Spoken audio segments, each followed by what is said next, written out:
She's just for decoration. My husband, who is also my boss, chuckled during a pivotal client meeting. I was pouring drinks for them, the perfect little hostess. The client gave a small, knowing smile.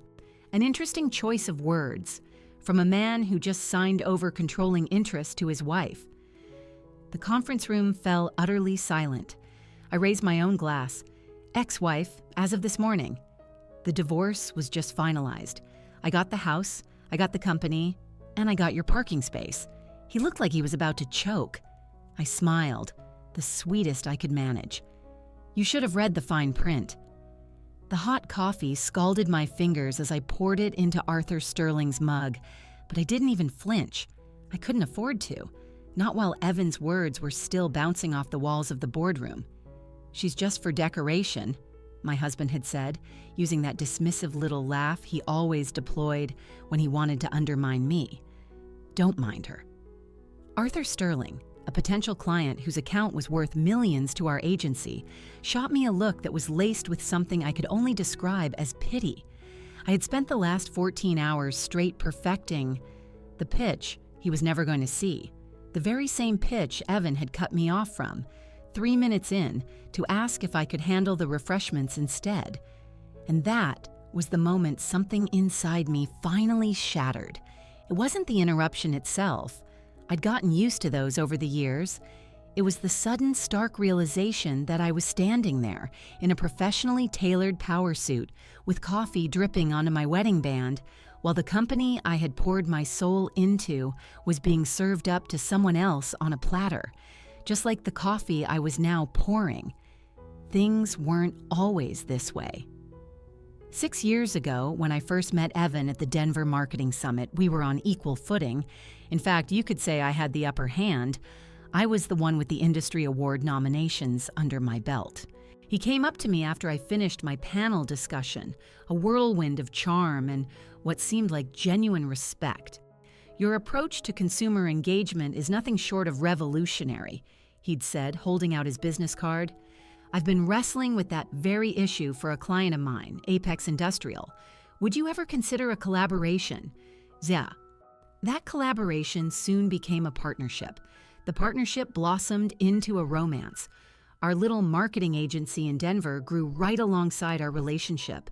For 2 incredible years, we were a force of nature, finishing each other's sentences in pitches, dazzling clients with our dynamic energy. When he got down on one knee, it just felt like the next logical step in the beautiful thing we were building.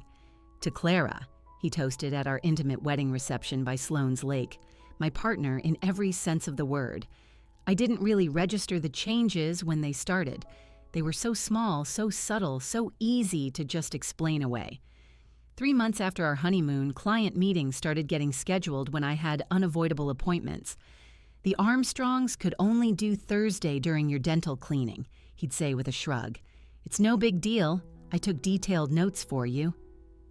But over time, those notes got shorter and shorter. Then they just stopped entirely. When I finally landed the Evergreen Bistro account, a local restaurant group I'd been courting for almost a year, Evan took all the credit at the office party. I cornered him in the kitchen later as he was refilling the ice bucket. You weren't even at the final pitch meeting, I said, trying to keep my voice steady. Why did you let everyone think your strategy was the one that closed the deal? He just leaned in and kissed my cheek, the ice clinking in the bucket between us.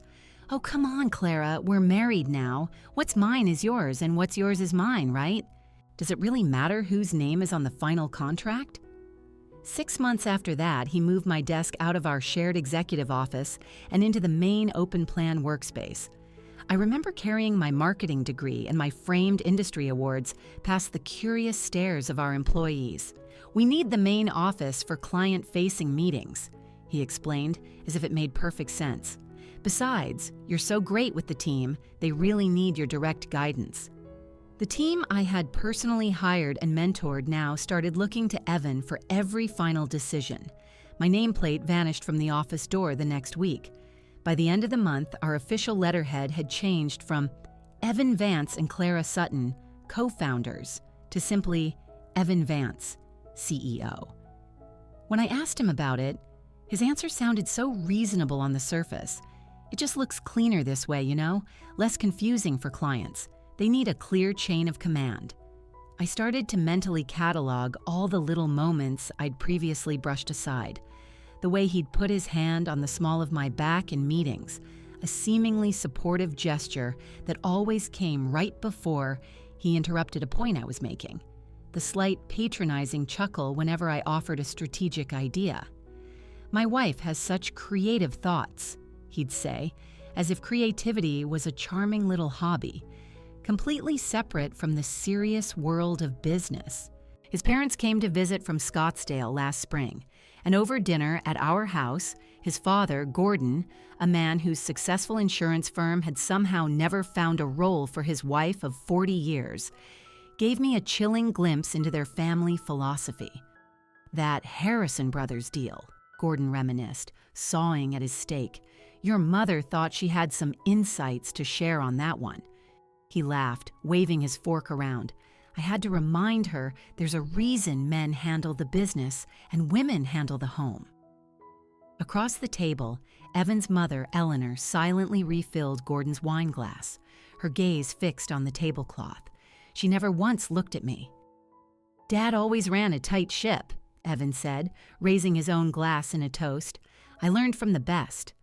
I watched a silent understanding pass between the father and son, a legacy of approval, continuity, and tradition.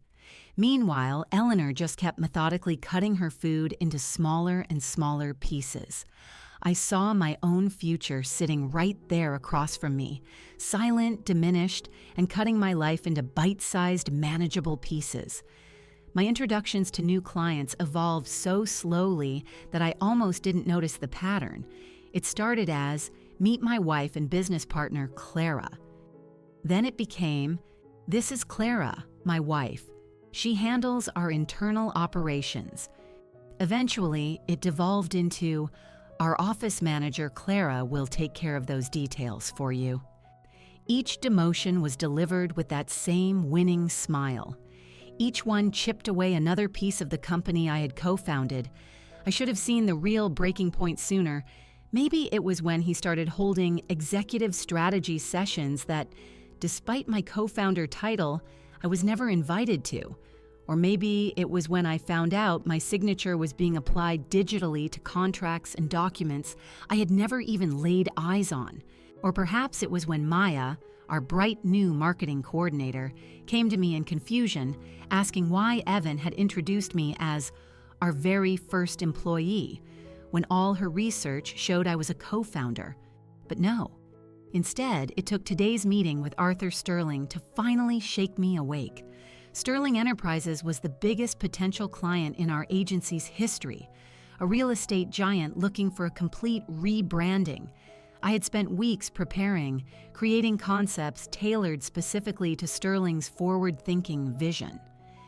10 minutes into my presentation, Evan cleared his throat. "What Clara is trying to say," he jumped in, giving me an indulgent smile, "is that we can absolutely handle the female demographic targeting while we focus on the more serious investment messaging." Sterling frowned just a little but nodded for me to go on. I pressed forward, pulling up the market research. Our data shows that 47% of high-end real estate decisions are actually initiated by women, even when... Evan cut me off. "Clara," he said, his tone still pleasant but now firm, "we're getting low on coffee. Would you mind doing a refresh for everyone before we get into the real numbers?" I stood up like an automaton, took the coffee carafe from the sideboard, and watched as Evan seamlessly took over my presentation, clicking through my slides as if they were his own. As I poured the coffee into Arthur Sterling's mug, Evan leaned back in his chair. "Don't worry about all these technical details," he said with a laugh. "She's just for decoration around here, but we like to keep her busy." A single drop of hot coffee splashed onto the polished mahogany table. I didn't wipe it up. Sterling didn't laugh at Evan's joke. Instead, he just watched me, his expression a mixture of something I couldn't quite decipher, part curiosity, part recognition. I walked back to my seat and suddenly saw everything with a terrifying, perfect clarity. 7 years of building this company, 8 years of loving this man, and it had all been condensed into just for decoration. As Evan droned on about market penetration strategies, I wasn't even listening. I was mentally flipping through the company bylaws I had personally drafted all those years ago, the ownership structure we had set up, the specific clauses I had so carefully inserted, which Evan had signed without a second thought. Why would he bother reading the fine print, after all, when he was dealing with someone who was just for decoration? After that disastrous meeting with Arthur Sterling, I started looking at my company and my marriage through a completely new lens. The office I used to walk into with a sense of pride now felt like a stage where I was being forced to play a part that got smaller every day, but I had no intention of making a quiet exit. The week after the coffee incident, Evan left for a 3-day executive retreat in Aspen. With him out of the picture, I decided it was time to look at our quarterly financial reports. It was something I hadn't done in months, not because I lost interest, but because Evan had slowly taken over all financial oversight, insisting he didn't want to burden me with the boring stuff. I used the spare key to his office drawer, the one I was never supposed to have, and pulled out the manila folders for each quarter. What I found made my blood run cold. There were several bizarrely categorized expenses. A payment of $23,000 was listed as an equipment upgrade, but I hadn't seen any new equipment. There were 3 straight monthly payments of $4,500 to a firm called Riverton Consulting, a name I'd never heard of. But the most alarming thing was a series of wire transfers moving huge chunks of our profits into an account number I didn't recognize. I took pictures of everything with my phone, then carefully placed the folders back exactly as I'd found them. I didn't sleep a wink that night. The numbers just kept swirling in my head, mixing with a sickening suspicion I didn't want to be true.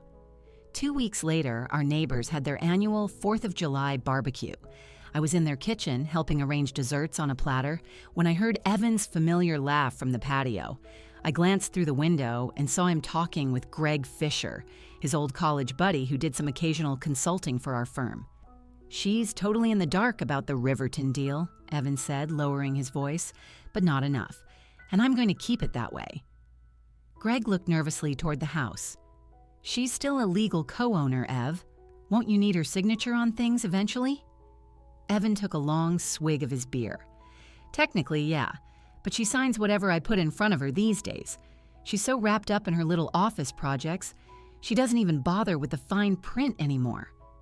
I turned away from the window, my hands trembling so much the plate of brownies in my hands started to shake. So, Riverton Consulting was connected to a Riverton deal, and Evan was intentionally hiding it from me. That night, after Evan was sound asleep, I snuck into our home office and logged into his personal email. His password was the same as it had been for years, the name of our first dog followed by his birth year. It was so predictable, so careless. He was just so certain of my compliance. The first email I found was from Greg, dated 3 months ago. The subject line was, "Riverton Branch Office Proposal."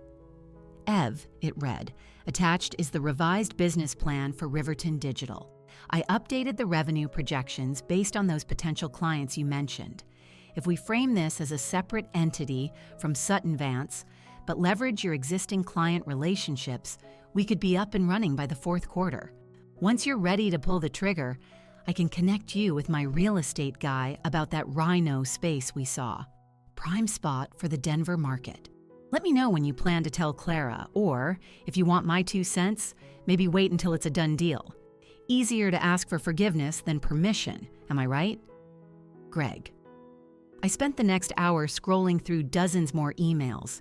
There were detailed plans for a new Denver branch office under a completely different company name. There were discussions about which of our most valuable clients they would transition from our main company. A whole separate business plan where Evan was listed as the sole owner and Greg as the COO.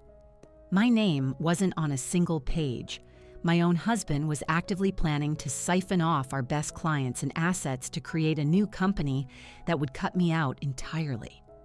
The next morning, while Evan was in the shower, I checked our joint personal bank account. We always kept this account for household bills, and we both had separate personal accounts. The balance was shockingly low. As I scrolled through the transaction history, I saw why. A golf club membership renewal for $8,000. A weekend at a luxury hotel in Aspen for $2,300. A receipt from a high-end jeweler for $4,750. A gift I had certainly never received. And all this was happening while I was cutting back on my own spending because Evan had mentioned last month that we needed to tighten our belts. I had canceled my gym membership, started coloring my own hair, and was bringing my lunch to work every day, all while he was burning through thousands of dollars without a single conversation. The last piece of the puzzle clicked into place a week later. Linda, our company accountant, stopped by my desk with some benefits enrollment forms. "Sorry these are late," she said, putting the folder down next to my keyboard. "Things have just been nuts with the restructuring." I looked up from my screen. "Restructuring?" She hesitated, seeing my blank expression. "The share redistribution. Oh, has Evan not gone over that with you yet? I just assumed since the paperwork came through—" I kept my voice perfectly calm. "I've been swamped.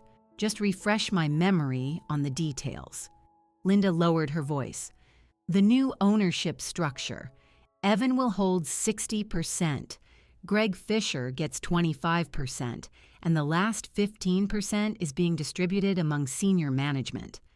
She frowned. "I really thought you would have been the first to know, being his wife and the co-founder." I forced a smile. "Of course. Just wanted to make sure we were on the same page. Thanks, Linda." As soon as she walked away, I sat perfectly still at my desk, my mind racing. The secret company, the drained bank accounts, and now a plan to redistribute ownership that would dilute my stake from 50% down to 0. Apparently, I wasn't even considered senior management anymore. The betrayal was absolute, and it was all documented in emails, bank statements, and corporate filings. Evan wasn't just sidelining me at work. He was systematically trying to erase me from the company we had built together.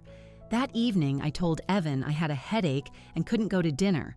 Instead, I drove to the park by the lake where we had celebrated landing our very first big client all those years ago. The water rippled as the sun set, and I sat on our favorite bench, feeling an unexpected sense of calm wash over me. I had been a fool, but I wasn't going to be one anymore. The paper trail Evan had so carelessly left behind was going to be my map. I pulled out my phone and dialed the number of an old friend from law school, one who specialized in messy business divorces of both the corporate and personal kind. "Zoe, it's Clara Sutton. I need your help with something confidential. How soon can you meet?" As I hung up the phone, I felt something shift deep inside me. The grief was finally giving way to determination. Evan had left a trail of betrayal, and I was going to use it to find my way back to myself. I met Zoe at a quiet little cafe 20 miles outside the city, far from anyone we might know. She hadn't changed a bit since our college days, still sharp, still rocking her signature red-framed glasses, and still ordering her coffee black with exactly 1 sugar. "So let me get this straight," she said after I had laid out everything I had found. "Your husband is systematically forcing you out of your own company, draining your joint finances, and building a new venture on the side that excludes you completely." I traced the rim of my latte, which had gone cold. That pretty much sums it up. Zoe didn't offer any pity, which is exactly why I had called her. Instead, she leaned forward. "All right, you need a crash course in corporate self-defense, and it starts right now." The very next day, I changed my lunch routine. Instead of eating with my coworkers in the break room, I started taking my sandwich out to my car. I'd prop my tablet up against the steering wheel and dive in. Zoe had sent me a list of links to online business courses, corporate structure and governance, shareholder rights in closely held companies, financial statement analysis. I devoured them like I was starving. Every lunch break turned into a private 1-hour seminar in my own education. I took meticulous notes on my phone, making sure to never leave a digital trail on any company devices. I learned all about minority shareholder protections, the fiduciary duties that exist between business partners, and the legal grounds for proving financial malfeasance. "How was lunch?" Evan would sometimes ask, barely looking up from his computer when I got back. Same old," I'd reply, while the legal terms I'd just learned buzzed in my head. About 3 weeks into my new self-education program, I started to notice Maya, the new marketing coordinator, watching me with a curious expression. One afternoon, she followed me out to the parking lot. "Mind if I join you?" she asked, tapping lightly on my car window. I hesitated for a second, then unlocked the door. Maya slid into the passenger seat with her own lunch. "I know what you're doing," she said quietly, "and I just want you to know you're not the only one." She went on to explain how Evan had hired her with big promises of creative freedom and career growth, only to constantly sideline her ideas and take credit for her work in front of clients. It turned out 2 other employees had gone through the exact same thing. A small, resentful group of them had started documenting everything. "We don't know what you might be planning," Maya said, "but whatever it is, we want to help." I studied her face, looking for any hint that this might be a trap set by Evan. She seemed to read my mind. "Evan underestimates anyone he thinks is beneath him," she added. "That's his biggest weakness." That same afternoon, I asked Maya to pull some old contract files for me, and I watched as Evan barely even acknowledged her presence when she walked into his office. She was invisible, just like me. A potential ally I never would have seen if I hadn't become invisible myself. With Maya's quiet help, I finally got access to the complete archive of our company's contracts. For 3 nights in a row, after Evan had fallen asleep, I sat in our home office, poring over every single document we had ever signed. And there, in the original company formation documents, buried deep in Section 12.4b, I found it. Any transfer of shares exceeding 15% of total company ownership requires written consent from all original signing partners. I read the sentence 3 times. Evan couldn't legally redistribute the ownership without my physical signature, not even with some bogus digital authorization. That clause had been my idea, years ago when we were just starting out, a way to protect us both from any hostile takeovers. Now, it was going to be my lifeline. During the day, I became the perfect picture of a supportive wife and a compliant employee.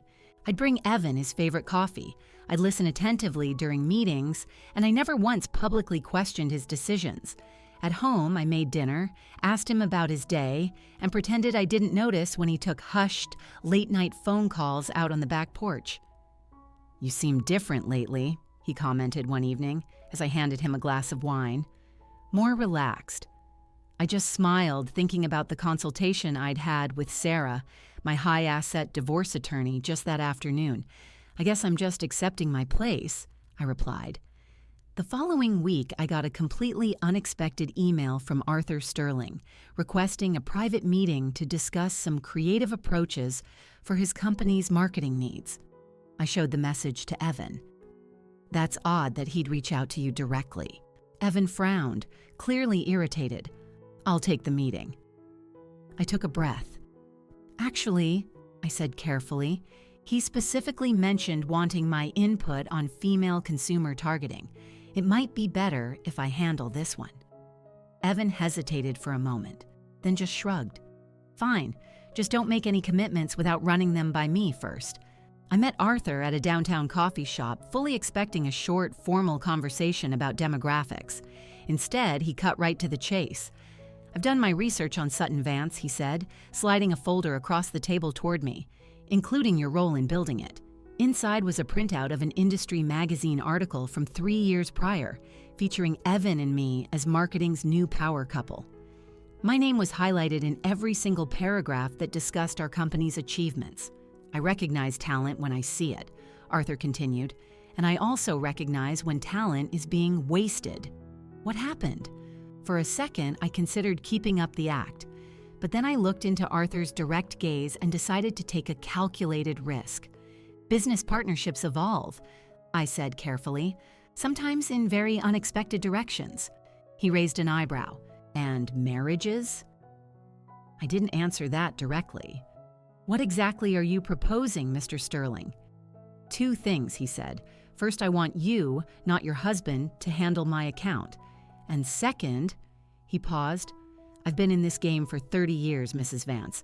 I know when someone is getting ready to make a big move. The only question is whether I want to be on the right side or the wrong side of that change when it happens. I thought about my options, then made a decision. I might be considering a restructuring of my own, I admitted, but I'm still researching all the possibilities. Arthur nodded, seeming satisfied. Sterling Enterprises values forward-thinking leadership. When you're ready to discuss those possibilities further, my private number is on the back of my card. As we parted ways, I realized my secret education had given me something I hadn't expected. It wasn't just knowledge or allies. It was a potential future, a future completely separate from the company Evan was trying to steal from me. That night, I added Arthur Sterling's number to my growing list of assets, while Evan snored beside me, completely unaware that his dismissive little introduction weeks ago had just opened a door for me that he would never be able to close.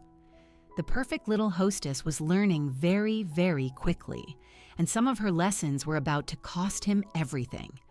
As summer bled into fall, Evan's confidence swelled into something that bordered on pure arrogance. He started leaving sensitive documents right out in the open on his desk.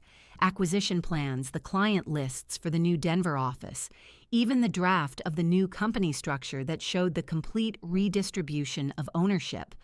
There was a strange kind of freedom in being so thoroughly underestimated. He just didn't bother hiding things from someone he had already decided was irrelevant.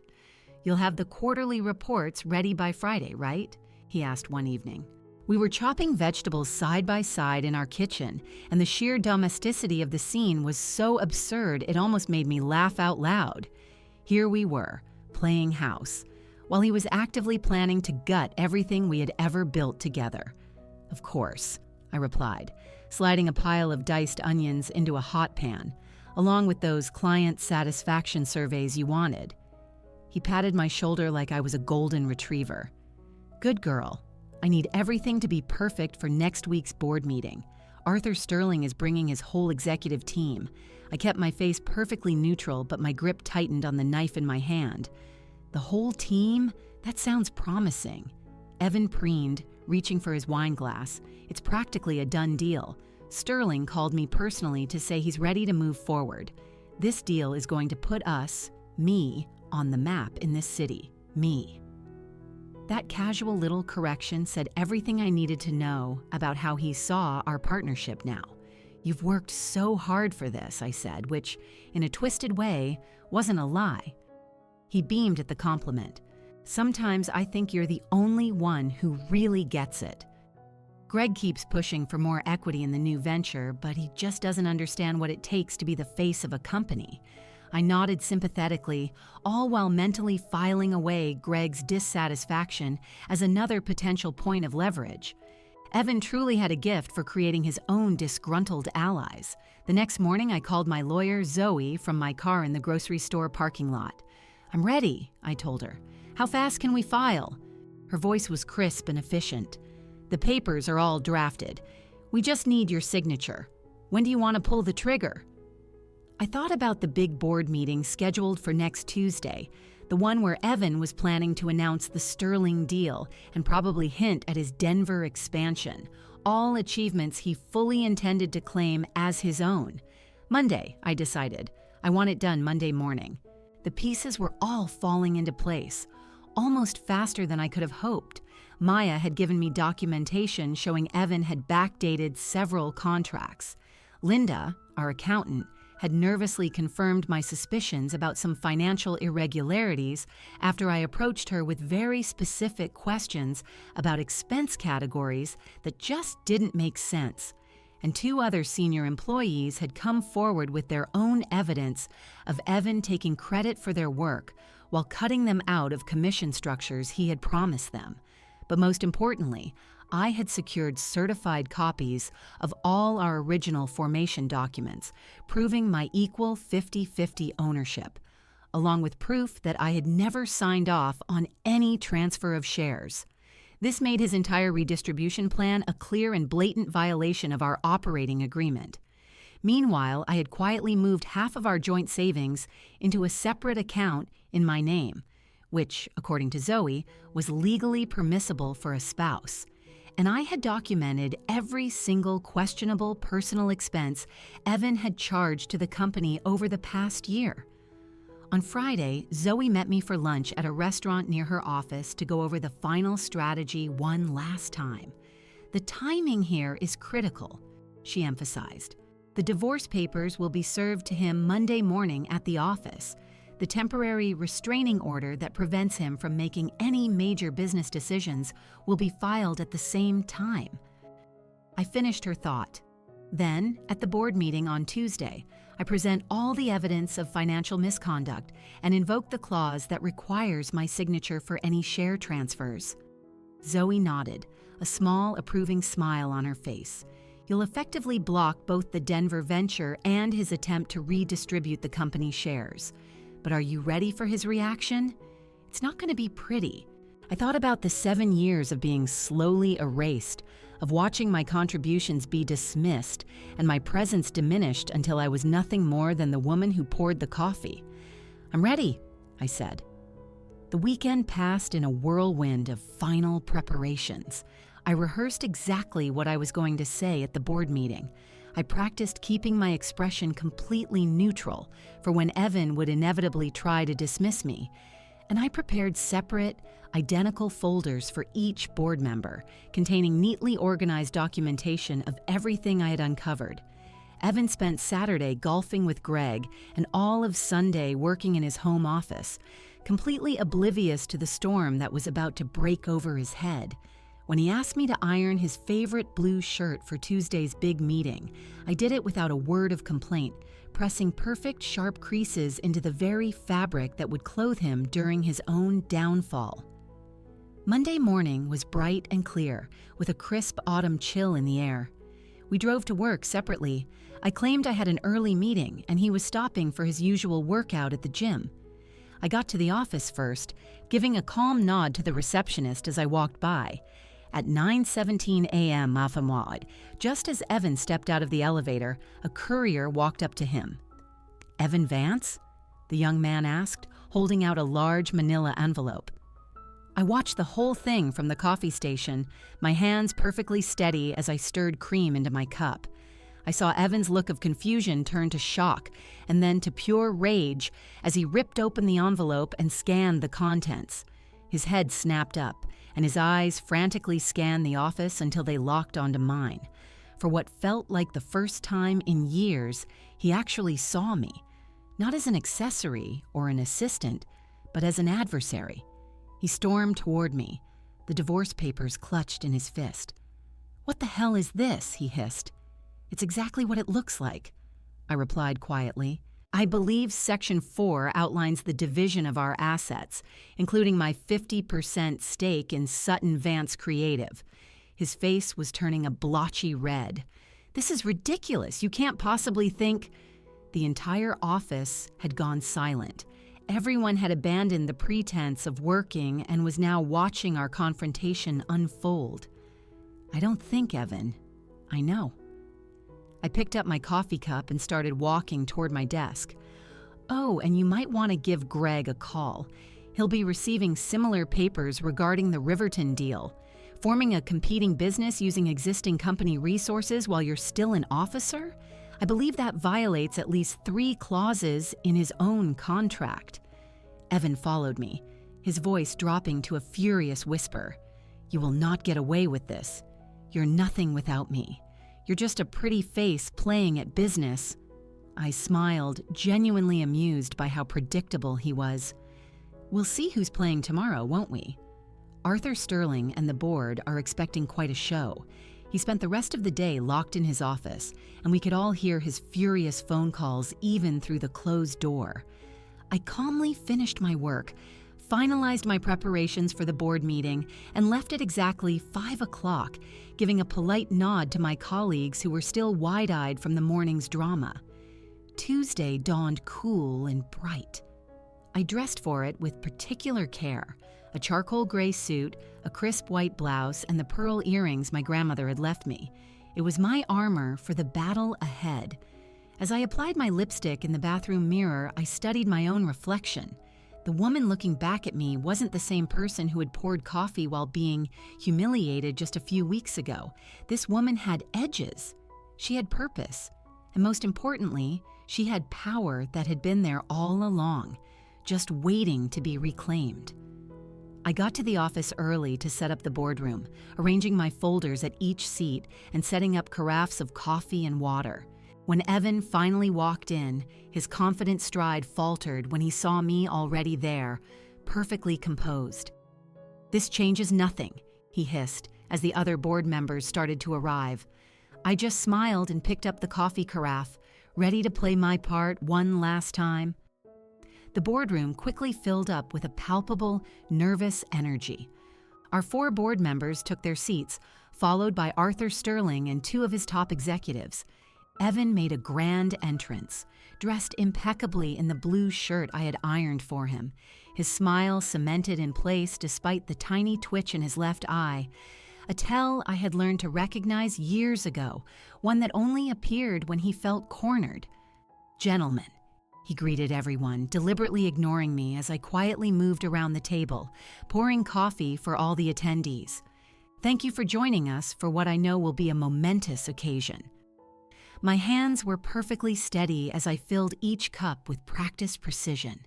This role, the silent, decorative wife, had once been my prison. Today, it was going to be my weapon. Before we dive into the Sterling Enterprises partnership, Evan continued, "I'd like to announce some exciting structural changes for Sutton Vance Creative. As you all know, expanding our footprint has been a key goal for some time. Today, I'm pleased to share that we have secured a prime location in the Rhino District and will be launching Riverton Digital next quarter." He clicked through his presentation slides, showing off gleaming mock-ups of the new office space and impressive projected revenue streams, all while carefully avoiding any mention of my glaring absence from this new venture. "This strategic expansion," Evan pressed on, "will necessitate some restructuring of our current ownership model." I took my position at the side of the room, the coffee carafe still in my hand, and I waited. "I've prepared documents that outline the new distribution of shares," Evan said, nodding to his assistant to pass out a set of folders. "You'll see that this new structure creates incredible opportunities for our senior leadership to gain equity stakes, while concentrating decision-making authority for more efficient operations." Arthur Sterling casually flipped through the pages, his expression completely unreadable. The other board members glanced at each other, clearly sensing the thick tension in the room. "Any questions?" Evan asked, his confidence visibly returning when no one immediately objected. "I have one," I said, setting the coffee carafe down on the credenza with a soft click. Evan's smile tightened. "Perhaps we should address board questions first, Clara." I walked to my chair at the table, the one Evan had clearly not expected me to take. "Mine is directly relevant to the documents you've just distributed, specifically regarding Section 12.4B of our original operating agreement." The board chairman, Robert Wilson, adjusted his glasses. "Which states what exactly?" I opened my own folder. "That any transfer of shares exceeding 15% of total company ownership requires the written consent of all original signing partners. I've highlighted the clause on page 3 of the documents I've provided." Evan's face went dark as the board members opened the packets I had prepared. "What is this?" demanded Frank Peterson, our most senior board member. "Evidence," I replied calmly. "Financial records showing unauthorized transfers to accounts associated with Riverton Digital. communications detailing plans to divert our clients and resources, and most importantly, legal proof that I never signed any authorization for the share transfers that Mr. Vance has just proposed. This is absurd, Evan cut in, his voice rising. My wife is clearly upset about our personal issues. I looked him straight in the eye. Ex-wife. The divorce was finalized this morning through an expedited proceeding. And these aren't personal issues, Evan.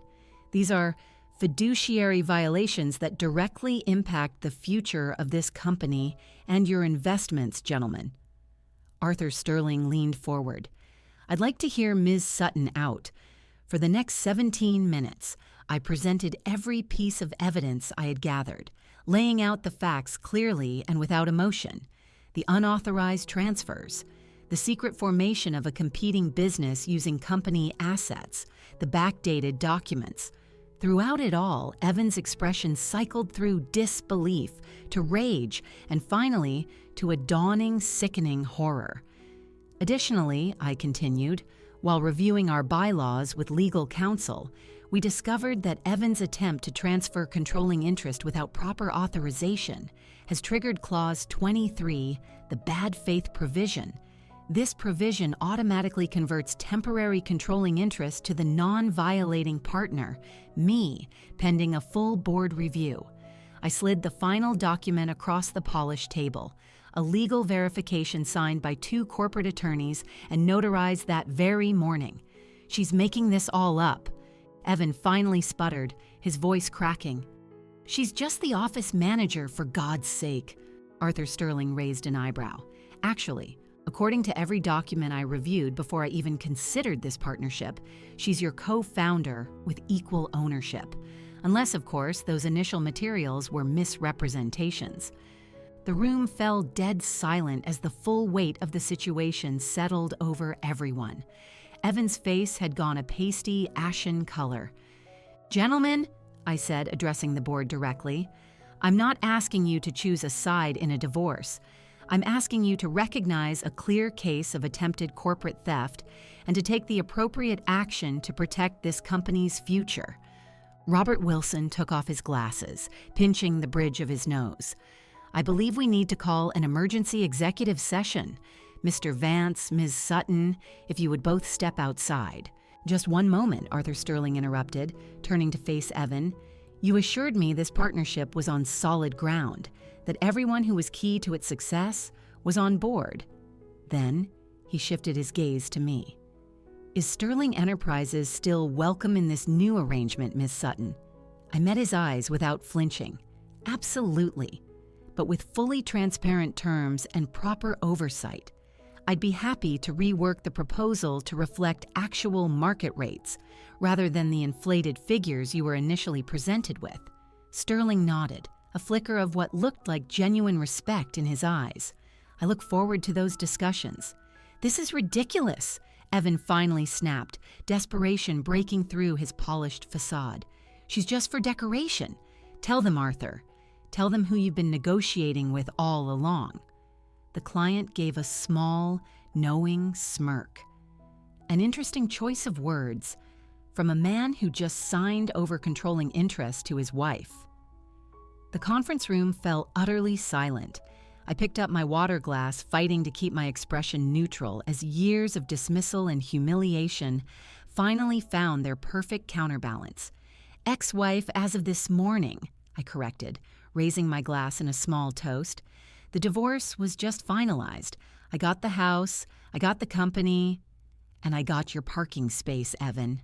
He choked on nothing, his face flushing a deep, painful crimson. I smiled, a smile as sweet as saccharine. "Next time, you should have read the fine print." The aftermath unfolded in waves.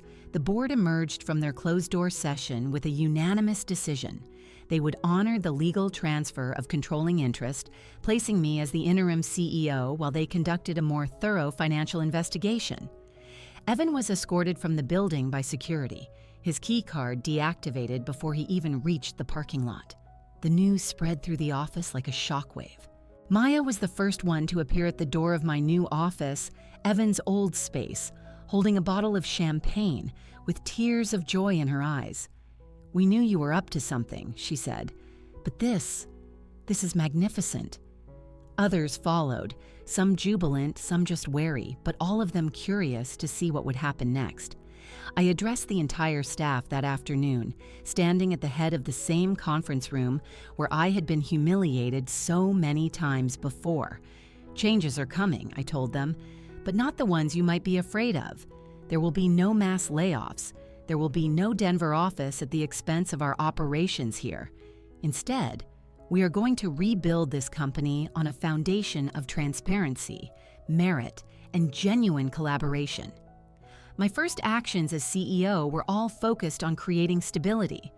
I promoted Maya to creative director, a title she had deserved for months. I initiated a full audit of all our client accounts to ensure proper billing and to root out any other discrepancies.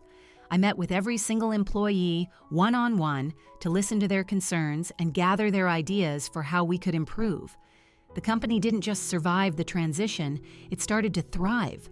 Within 3 months, we had retained every single one of our major clients and added 2 new ones. Arthur Sterling not only stayed with us, but expanded his contract, and he personally referred 3 other major businesses to our firm. "You understand value," he told me over lunch one day, "both in business and in yourself. That's a rarer quality than it ought to be."